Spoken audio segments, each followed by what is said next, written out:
சேலத்தில் சட்டவிரோதமாக செயல்பட்டு வந்த கருக்கலைப்பு மையத்தில் அதிரடி சோதனை மேற்கொண்ட சுகாதாரத்துறை அதிகாரிகள் 2 பெண்கள் தப்பிவிட்ட நிலையில் ஒரு பெண்ணை பிடித்து விசாரணை நடத்தி வருகின்றனர்.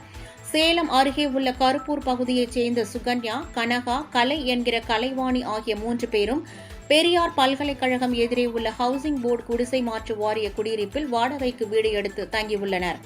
கருப்பூர் பகுதியில் உள்ள தனியார் மருத்துவமனையில் செவிலியர்களாக பணியாற்றி வரும் இவர்கள் கர்ப்பிணி பெண்களை அழைத்து வந்து சட்டவிரோதமாக கருவில் இருக்கும் குழந்தை ஆணா பெண்ணா என கண்டறிந்து கருக்கலைப்பு செய்து வந்ததாக கூறப்படுகிறது.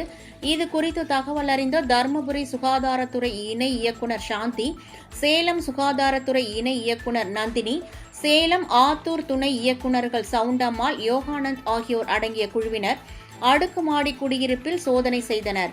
அங்கு சுகன்யா, கனகா, கலை ஆகிய 3 பேரும் சட்டவிரோதமாக ஒரு பெண்ணிற்கு கருக்கலைப்பு செய்ய முயன்ற போது கையும் களவுமாக சிக்கினர்.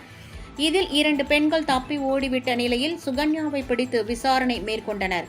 மேலும் அந்த அறையில் சோதனை செய்த போது ஏராளமான வலி மாத்திரைகள், ஊசிகள், கையுறைகள், கருக்கலப்பு செய்யும் மருத்துவ கருவிகள், உபகரணங்கள் இருப்பது தெரியவந்தது. அவற்றை பறிமுதல் செய்த அதிகாரிகள் தொடர்ந்து விசாரணை நடத்தி வருகின்றனர்.